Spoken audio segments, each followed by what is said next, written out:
तो अभी जो टॉपिक हम लोग डिस्कस कर रहे हैं वो है कूलॉम्स लॉ। ठीक है, देखिए कूलॉम्स लॉ क्या है। एक्चुअल में जो कूलॉम्स लॉ जो है वो दो पॉइंट चार्जेस के बीच में होने वाले अट्रैक्शन या रिपल्शन को बताता है। कितने स्ट्रेंथ, किस फोर्स से दो चार्जेस के बीच में अट्रैक्शन या रिपल्सन होगा। ठीक है, जैसे कि हम लोग जानते हैं कि दो चार्जेस एक दूसरे को अट्रैक्ट या रिपल करते हैं। लाइक चार्जेस होंगे तो एक दूसरे को क्या करेंगे, रिपल करेंगे। अनलाइक चार्जेस होंगे तो एक दूसरे को अट्रैक्ट करेंगे। तो उनके बीच में अट्रैक्शन और रिपल्शन का फोर्स क्या होगा ये कूलॉम लॉ से पता चलेगा। Suppose that there is a 2 point charge Q1 and Q2 and the distance between them is R। तो कूलॉम साहब ने ये बताया the force acting between the two charges is directly proportional to the product of magnitude of charge। दोनों charge के magnitude के product के directly proportional होगा। मतलब प्रोडक्ट जितना बड़ा होगा, ठीक है, उतना ही ज्यादा फोर्स भी होगा। And it is also inversely proportional to the square of distance. यानी कि बीच की दूरी जितनी ज्यादा होगी उतना ही कम फोर्स होगा। तो ये जाहिर सी बात है कि दो चार्ज को दूर रखेंगे तो दोनों के बीच का अट्रैक्शन भी कम हो जाएगा। ठीक है, ऊपर की दोनों बातों को कंबाइन कर देते हैं। कंबाइनिंग अबव,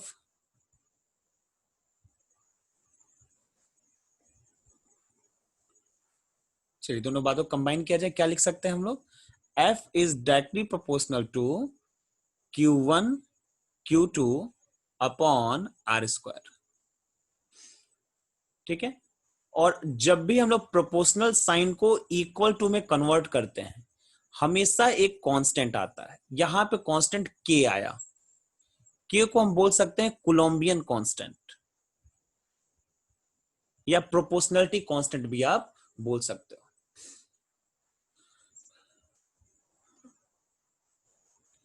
ठीक है, यहां लिख देते हैं where K is proportionality constant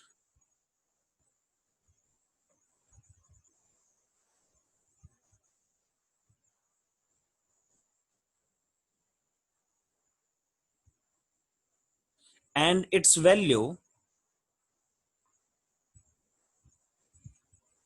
depends upon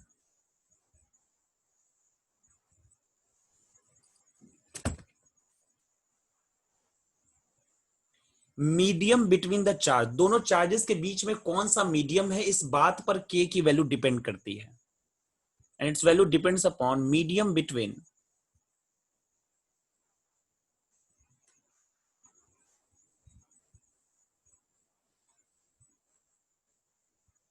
charges. ठीक है, इन दोनों के बीच में कौन सा मीडियम है इस बात पर डिपेंड करता है। अब मैं इस साइड लिखूंगा,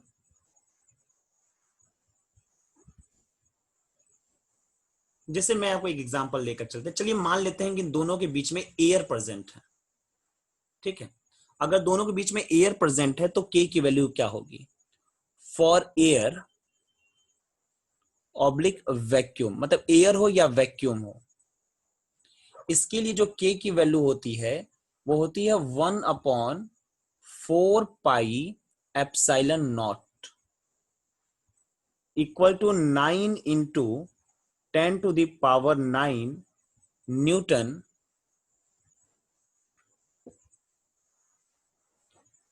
न्यूटन नहीं होगा, इसमें होगा आपका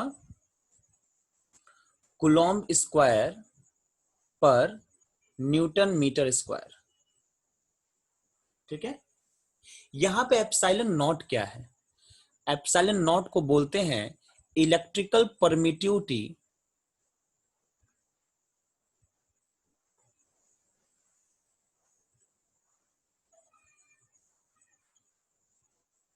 of free space. Free space मतलब वैक्यूम, यानी कि ये वैक्यूम का इलेक्ट्रिकल परमिटिविटी है।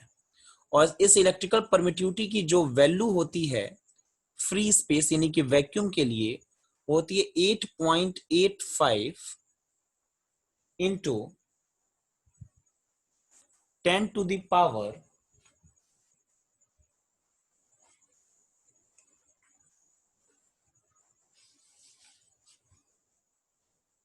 -12।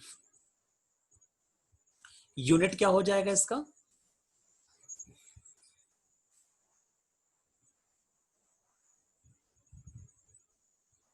इसकी यूनिट ठीक कर लीजिएगा। इसकी यूनिट हो जाएगी न्यूटन मीटर स्क्वायर पर कूलॉम स्क्वायर, और इसकी यूनिट हो जाएगी कूलॉम स्क्वायर पर न्यूटन मीटर स्क्वायर। ठीक है, यूनिट्स तो आप लोग निकाल सकते हो, बहुत सिंपल सी चीज है। जैसे के की वैल्यू, चलिए बता ही देता हूँ। के की वैल्यू का यूनिट निकालनी है तो Q1 Q2 upon R square है।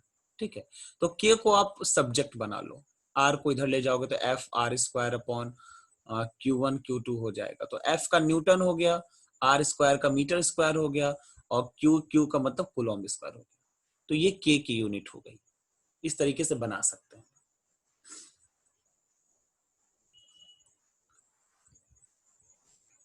ठीक है, तो एयर के लिए फोर्स कितना हो जाएगा? देयर फॉर एयर, यानी कि अगर दोनों चार्जेस एयर में रखे हों तो दोनों के बीच में फोर्स कितना लगा होगा? मैं एयर के लिए एफ नॉट से डिनोट कर रहा हूं, आप जैसा अच्छा लगे। तो के की जगह लिखेंगे 1/4 pi epsilon naught Q1 Q2 upon R square. ये हो जाएगा हमारा, अगर दोनों चार्जेस एयर में रखे हो तो उनके बीच में इतना फोर्स लगेगा। ठीक है, इसको मैं इक्वेशन नंबर 1 बोल रहा हूं। नाउ अगर मान लीजिए कि कोई दूसरा मीडियम हो, फॉर अदर मीडियम्स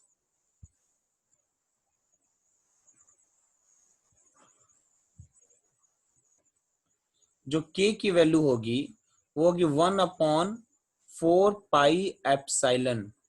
यहां पे नॉट नहीं लगाएंगे, मतलब जो जीरो लिखा था ना मैं छोटा सा नीचे, वो नहीं लगाएंगे। ठीक है, where epsilon is electrical permittivity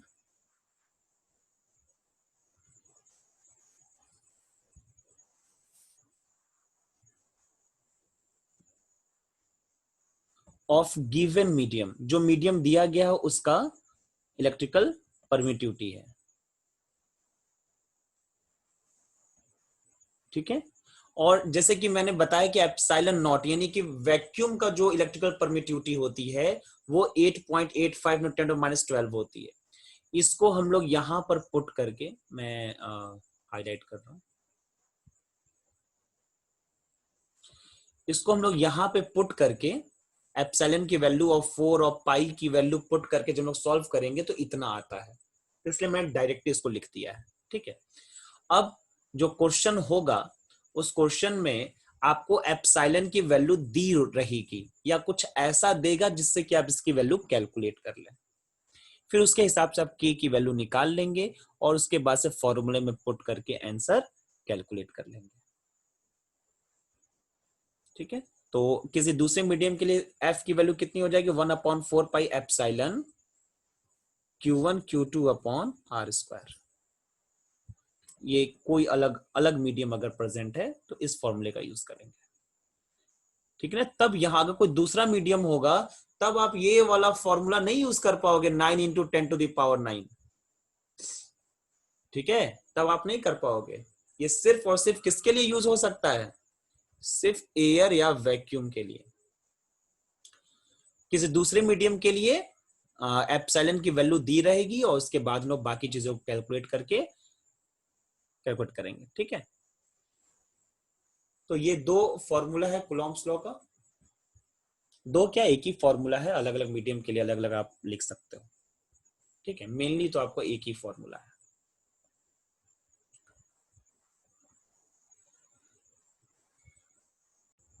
now let us solve one example on the Coulomb's law. Question, there is 2 point charge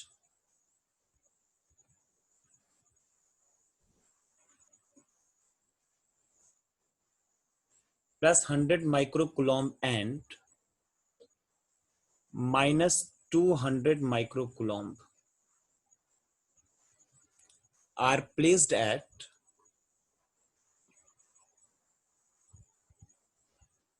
5 centimeter apart in air. Calculate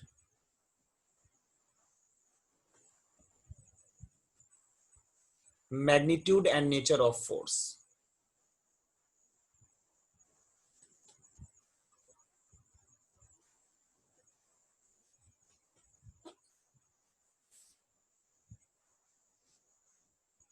ठीक है, दोनों के बीच में कितना फोर्स लगेगा और उसका नेचर क्या है। चलिए सॉल्व करते हैं। एफ फॉर्मूला जानते हैं हम लोग, F equal to 1/4 pi epsilon naught Q1 Q2 upon R square. तो सबसे पहले गिवन डेटा लिख लेते हैं। गिवन क्या क्या दे रखा गया, Q1 equal to 100 microcoulomb plus है, ध्यान देना। Q2 इक्वल टू -200 माइक्रोकुलॉम और R इक्वल टू 5 सेंटीमीटर। सबसे पहला काम हमारा होता है कि सबको SI यूनिट में कन्वर्ट करने का। तो 100 माइक्रो है, माइक्रो का मतलब 10 के पावर -6,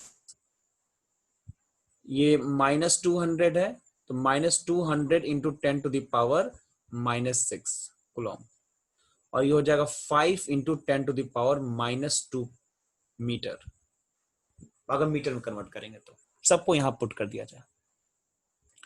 एफ इस पूरे की वैल्यू कितनी हो जाएगी, 9 into 10 to the power 9। Q1 की वैल्यू कितनी है, 100। अभी सिर्फ मैग्नीट्यूड रख रहा हूं, ठीक है, प्लस माइनस साइन नहीं रखना बीच में। 10 टू पावर -6 और ये कितना है 200 इंटू 10 टू द पावर -6। फॉर्मूले में पुट करते समय प्लस और माइनस साइन नहीं रखेंगे, ठीक है।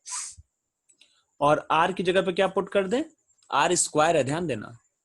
तो हो जाएगा 5 into 10 to the power -2 into 5 into 10 to the power -2। 2 बार लिख दिया मैंने। पर सारे 10 के पावर को सॉल्व करिए। ये 9 है, ये दोनों 0 और ये -6 मिलकर के -4 हो जाएगा, और यहां पर भी -4 आ जाएगा। तो -4 और -4 -8 हो जाएगा। -8 और +9 हो जाएगा 1। तो 9 इंटू 10 टू द पावर 1। नीचे से -2 -4 होगा, ऊपर जाएगा तो +4 हो जाएगा, अपॉन 5 5 जा 25। तो 9 into 10 to the power 5 upon 25 ये आया, ठीक है। ये टोटल मल्टीप्लाई करने पे कितना आ जाएगा, ये आ जाएगा आपका 9 डिवाइडेड बाई 25, ये आएगा 3.6 into 10 to the power 4 newton. और इसका नेचर कैसा होगा, तो एक प्लस है दूसरा माइनस है, तो ये कैसा नेचर होगा, एट्रैक्टिव, ठीक है।